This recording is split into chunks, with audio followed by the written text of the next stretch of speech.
তো আবারও top 5 most brutal action মুভির রেকমেন্ডেশন নিয়ে হাজির হয়েছি তোমাদের সামনে। পার্ট 1 যদি তোমরা এখনও দেখে না থাকো তাহলে তার লিঙ্ক রয়েছে ডিসক্রিপশন বক্সে।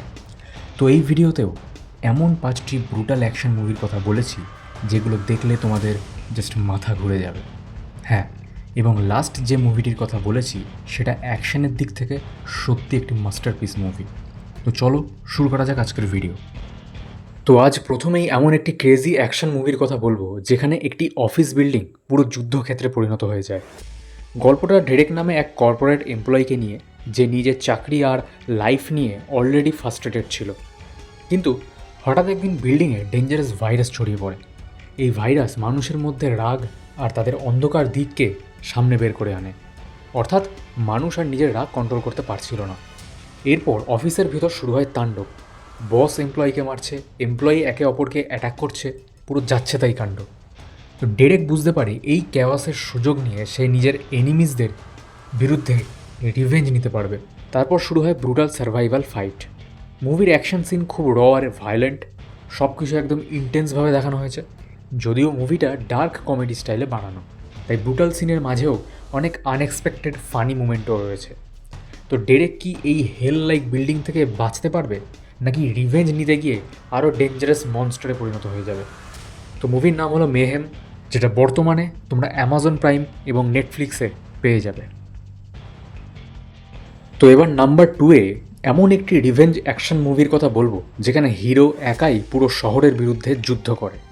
গল্পটা শুহে সাকাতা নামে এক লেজেন্ডারি হিটম্যানকে নিয়ে। সে নিজের ফ্যামিলি নিয়ে শান্ত জীবন প্রথমে শুরু করতে চেয়েছিল, কিন্তু হঠাৎ এক রাতেই সব শেষ হয়ে যায়। কিছু মাস্ক পরা ডেঞ্জারাস ক্রিমিনাল তার ফ্যামিলিকে মেরে দেয়, আর পুরো দোষ দেয় তার উপর। এরপর মুভিতে দেখানো হয় যে অনেক বছর কেটে গেছে এবং সাকাতা সেই শহরেই আবার ফিরে আসে নিজের পুরনো প্রতিশোধ নিতে। শহরটা তখন ওই মাস্ক গ্যাংয়ের কন্ট্রোলে, আর সাকাতা একে একে সব ক্রিমিনালদের হান্ট করতে শুরু করে। এই মুভিতে heavy violence, bloody killing scene আর ডার্ক অ্যাটমসফিয়ার আছে, যেটা দেখতে সত্যি দারুণ লাগে। এবং সবচেয়ে ইন্টারেস্টিং ব্যাপার হলো সাকাতা কি শুধু রিভেঞ্জ নিচ্ছে, নাকি এই সিটির পিছনে আরও বড় কোনো সিক্রেট লুকিয়ে আছে। সেইটা জানতে গেলে তোমাদেরকে এই মুভিটি দেখতে হবে। তো মুভির নাম হলো ডেমন সিটি, এবং এটা তোমরা বর্তমানে নেটফ্লিক্সে দেখতে পেয়ে যাবে। এবার যে অ্যাকশন মুভিটির কথা বলবো সেখানে পুরো গল্পটা হয় আকাশের হাজার হাজার ফুট ওপরে একটি প্লেনের মধ্যে। গল্পটা লুকাস নামে এক এক্স এজেন্টকে নিয়ে, যে অনেক দিন ধরে লুকিয়ে জীবন কাটাচ্ছিল। হঠাৎ তাকে একটা ডেঞ্জারাস মিশনে পাঠানো হয়। প্লেনের ভিতরে থাকা গোস্ট নামে এক মিস্টেরিয়াস ক্রিমিনালকে খুঁজে বের করতে হবে। কিন্তু টুইস্ট হলো, ওই প্লেনে শুধু সে একা না, চারপাশে গোস্টের মতো অনেক ক্রিমিনাল ঘুরে বেড়াচ্ছে। কিন্তু গোস্টকে খুঁজতে গিয়ে লুকাস আরও জড়িয়ে পড়ে ঝামেলায়। মুভিটার অ্যাকশন সিন একদম ক্রেজি লেভেলের। নাইফ অ্যাট্যাক, মিড এয়ার গান fight, hand to hand combat, সব কিছু খুব ফাস্ট আর স্টাইলিশভাবে দেখানো হয়েছে। সবচেয়ে ফান ব্যাপার হলো হিরো প্লেনের জিনিসপত্র দিয়েই ফাইট করে, মানে নর্মাল জিনিসও খতরনাক অস্ত্রেতে পরিণত হয়ে যায়। মুভিতে হেভি ভায়োলেন্স, ব্লাড কিলিং আর ডার্ক কমেডি ভাইব আছে, তাই পুরো এক্সপিরিয়েন্সটা অনেক এন্টারটেনমেন্ট লাগে। সবশেষে কিউরিয়াসিটি হলো গোস্ট আসলে কে, আর লিউকাস কি এদের থেকে আদৌ বাঁচতে পারবে? তো সেটা জানতে গেলে তোমাদের মুভিটি দেখতে হবে।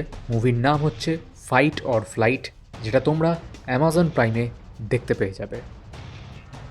এবারে যেই মুভির কথা বলছি সেখানে একজন লেজেন্ডারি কিলার নিজেই নিজেকে শেষ করার কন্ট্রাক্ট দিয়ে বসে।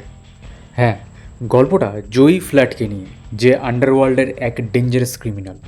তো সে নিজের কাজ খুব ক্লিন আর ব্রুটালভাবে শেষ করে, কিন্তু হঠাৎ সে জানতে পারে তার নাকি মারাত্মক অসুখ হয়েছে, আর বাঁচার সময় তার খুবই কম। তাই সে একটা শকিং ডিসিশন নেয়, নিজের মাথার দাম নিজেই ঘোষণা করে দেয়। অর্থাৎ যে তাকে মারতে পারবে তার জন্য সে অনেক টাকার রিওয়ার্ড রাখে। এরপর পৃথিবীর বিভিন্ন ডেঞ্জারাস কিলার জয়ীকে মারতে বেরিয়ে পড়ে, কিন্তু পরে সে বুঝতে পারে একটা হিউজ মিস্টেক হয়ে গেছে। কিন্তু তখন অলরেডি সবাই তার ব্লাড চাইছে। মুভিটার অ্যাকশন সিন একদমই ওয়াইল্ড, সব কিছু খুব স্টাইলিশ আর ফানভাবে দেখানো হয়েছে। বিশেষ করে হিরো যেভাবে কাম মুডে অ্যানিমিদের শেষ করে, সেটা অনেক স্যাটিসফাইং লাগে। মুভিতে heavy violence, blood shot, dark comedy আর কিছু বোল্ড মুভমেন্ট রয়েছে, তাই পুরো ভাইব অনেক এন্টারটেইনিং। সবশেষে জয়ী কি এতগুলো কিলারের হাত থেকে সার্ভাইভ করতে পারবে, নাকি তার নিজের ডিসিশনই তাকে শেষ করে দেবে?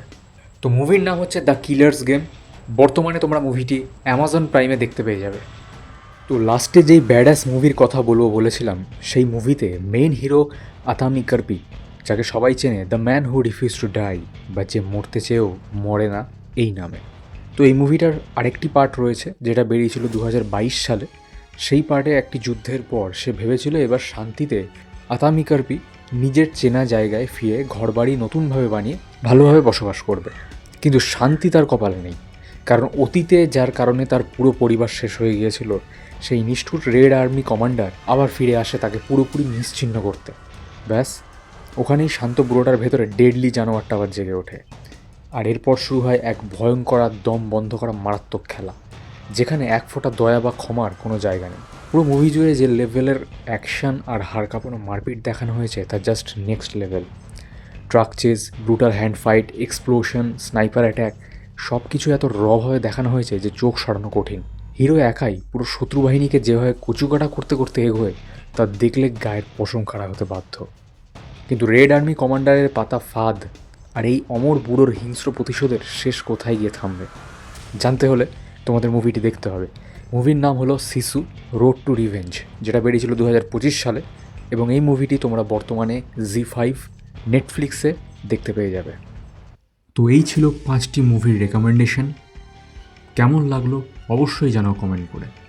খুব শীঘ্রই আরও একটি ভিডিও নিয়ে হাজির হচ্ছি তোমাদের সামনে।